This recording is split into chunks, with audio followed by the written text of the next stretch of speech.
Nobody expected what Bumpy Johnson did when they insulted him. September 1948, Sal Bonanno walked into Bumpy's restaurant with 6 armed soldiers and said the one thing you never say to the godfather of Harlem. The racial slur cracked through the room like a gunshot. Everyone expected Bumpy to erupt, to pull his razor, to turn that restaurant into a blood-soaked nightmare. That was exactly what Sal wanted, an excuse to start a war. Instead, Bumpy did something that made Sal's blood run cold. He smiled. Not a warm smile. The kind of smile a man gives when he already knows how you're going to die and you don't. Then Bumpy rose slowly, folded his napkin, placed it neatly on the table, and spoke 6 words that would permanently alter the balance of organized crime in New York. What he said made Sal Bonanno leave Harlem that night. What he said forced the 5 families to call an emergency meeting, and what he said was not a threat. It was a promise. Harlem in 1948 wasn't the Harlem people picture in films. It was a kingdom, and Bumpy Johnson was its ruler. He didn't govern from a hidden office or underground hideout. He ruled from Wells Restaurant on 135th Street, a simple place.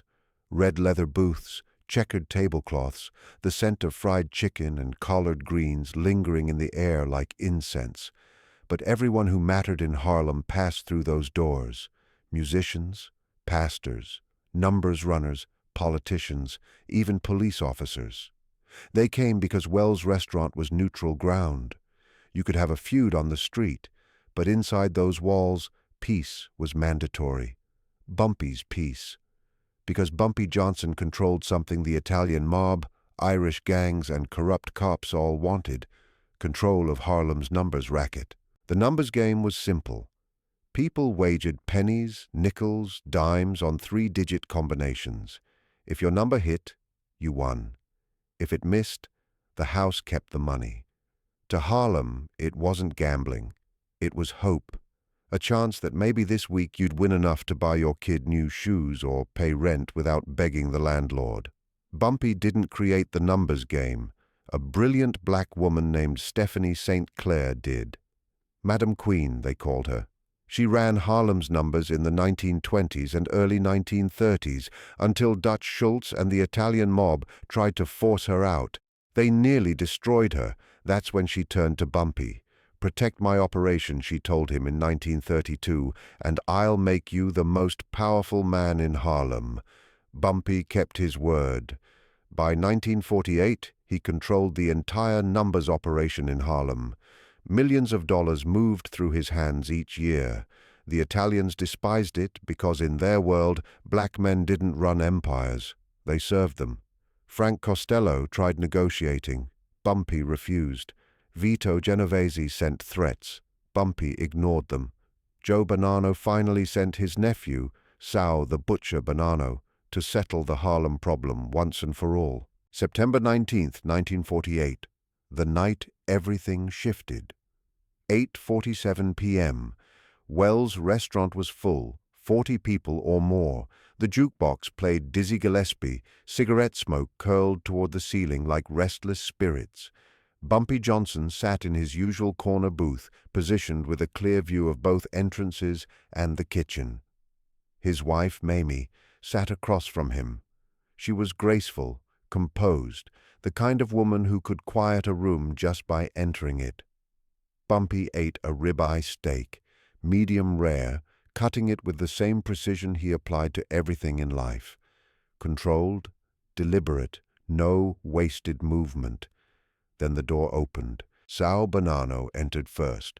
6'2", over 200 pounds of muscle wrapped in a tailored suit. They called him the Butcher for what he'd done to a man in Brooklyn who skimmed money from a Bonanno card game. Pieces of the man were later found in 4 different boroughs. Behind Sal came his crew. 6 men, all armed. The bulges beneath their jackets were obvious. They weren't hiding it. That was the message. The restaurant noticed immediately. Conversations died mid-sentence. Forks froze halfway to mouths.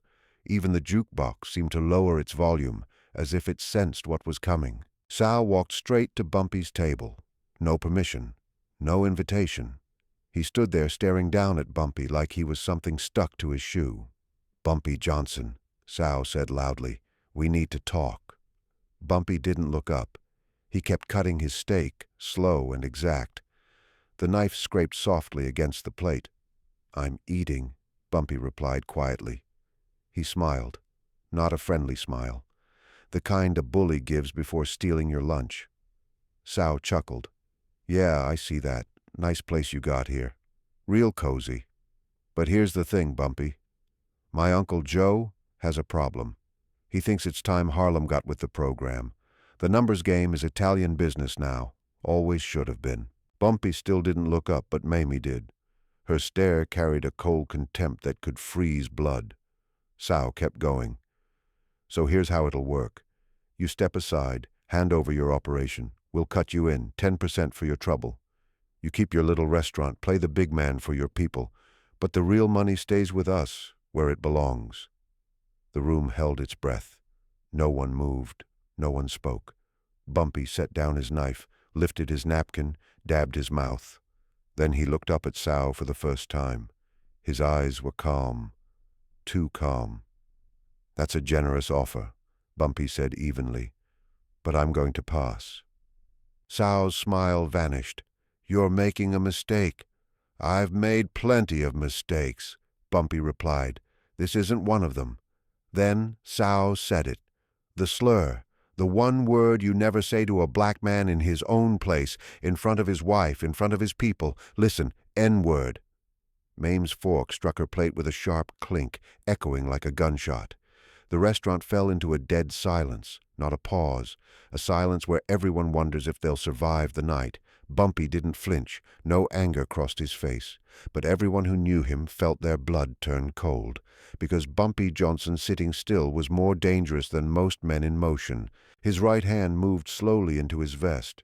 Sal's bodyguards tensed, hands drifting toward their guns, but Bumpy didn't pull a weapon. He drew out his straight razor, the same one he'd carried since he was 16, the blade that helped carve his reputation into the flesh of men who underestimated him. He laid it gently on the table beside his steak knife. "You brought 6 men," Bumpy said quietly. "6 guns into my restaurant, and you think that makes you dangerous."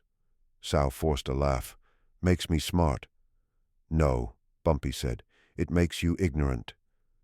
He stood, folded his napkin carefully, and placed it on the table. The bodyguards reached for their weapons. Bumpy didn't even glance at them. "You see these people," Bumpy said, gesturing around the room. "You think they're just customers, just folks eating dinner." Sal looked around. For the first time, doubt crept into his eyes. "Let me educate you. That man by the door, I paid his daughter's hospital bills. That woman in the red dress, I stopped her husband from beating her. That kid washing dishes in the back, I kept him out of jail when the cops tried to frame him." Bumpy stepped closer. The guns rose halfway, but he didn't stop. "Every person in this room owes me something, not because I demanded it, because I earned it. You brought 6 guns into my house. I've got 40 soldiers. They just don't wear suits." Sal swallowed, scanning the room. The faces staring back weren't scared.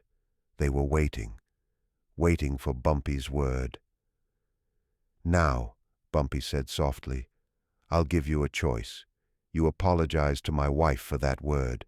Then you leave and tell your Uncle Harlem isn't for sale." Or he lifted the razor, opening it slowly, the blade catching the light. "You learn why they call this Bumpy's kingdom." Sal Bonanno had killed 17 men. He wasn't used to fear. But standing there, surrounded by silent witnesses, staring into Bumpy Johnson's calm eyes, he felt something he hadn't felt since childhood. Terror. Not fear of pain, fear of realization. He'd miscalculated. Badly. Bumpy smiled again. The same knowing smile. Then he spoke 6 words that would echo for decades. "Your uncle will bury you tomorrow." The words hung in the air. Sal went pale. "What?" "You heard me," Bumpy said calmly. "You disrespected me, my wife, my people. You think you walk out of here." The guns came fully up, all aimed at Bumpy. He didn't blink. "You can shoot me, maybe you kill me, but the second you do, 40 people here tear you apart. And even if you escape, you think you're leaving Harlem alive. This is my city. Every block, every alley, you're already dead. You just don't know it yet." The silence was absolute. You could hear the clock ticking, the refrigerator humming, someone breathing too fast. Sal's hand trembled, just slightly. Then Bumpy showed him mercy. Or, Bumpy said, "You apologize, walk out, and never return. Tell your uncle if he wants Harlem, he should come himself and bring more than 6 men." 10 seconds passed. It felt like years. Then Sal lowered his gun. His crew stared in disbelief. Sal faced Mamie. "Mrs. Johnson," he said quietly, "I apologize. I shouldn't have said that word." Mamie didn't respond. She just stared at him, cold and unforgiving. Sal backed toward the door. His men followed, weapons lowered, moving like men escaping a bomb they'd nearly set off. At the door, Sal turned back. "This isn't over, Bumpy." Bumpy sat down, cut another piece of steak. "Yes, it is," he said without looking up. "You just don't know it yet." They left. The door closed. Silence lingered. Then someone clapped, slow, then faster. Soon the whole room stood cheering. Bumpy Johnson had faced down 6 armed mobsters without firing a shot. Mamie squeezed his hand. "You didn't have to do that." "Yes, I did," Bumpy said. "Respect is everything. Lose that, and you lose it all." Sal Bonanno left Harlem that night and never returned. 3 days later, the 5 families met in Manhattan. Joe Bonanno wanted revenge. He wanted Harlem. He wanted Bumpy dead. But Frank Costello spoke the truth. Bumpy Johnson runs Harlem because Harlem wants him to. We start a war, we lose, not because we can't kill him, because we can't kill 40,000 people who would die for him. Leave Harlem alone. And they did. From that night on, the mob never tried to take Harlem's numbers again. They negotiated. They respected him. Because Bumpy Johnson taught them that power isn't just guns and money. It's loyalty. It's earning respect from people who don't owe you anything. Sal Bonanno died in 1952. Heart attack, they said. Maybe, maybe not. What we know is this. After September 1948, no one ever disrespected Bumpy Johnson in his own restaurant again. And that razor on the table was never used, because sometimes the deadliest weapon isn't steel. It's the loyalty of your people.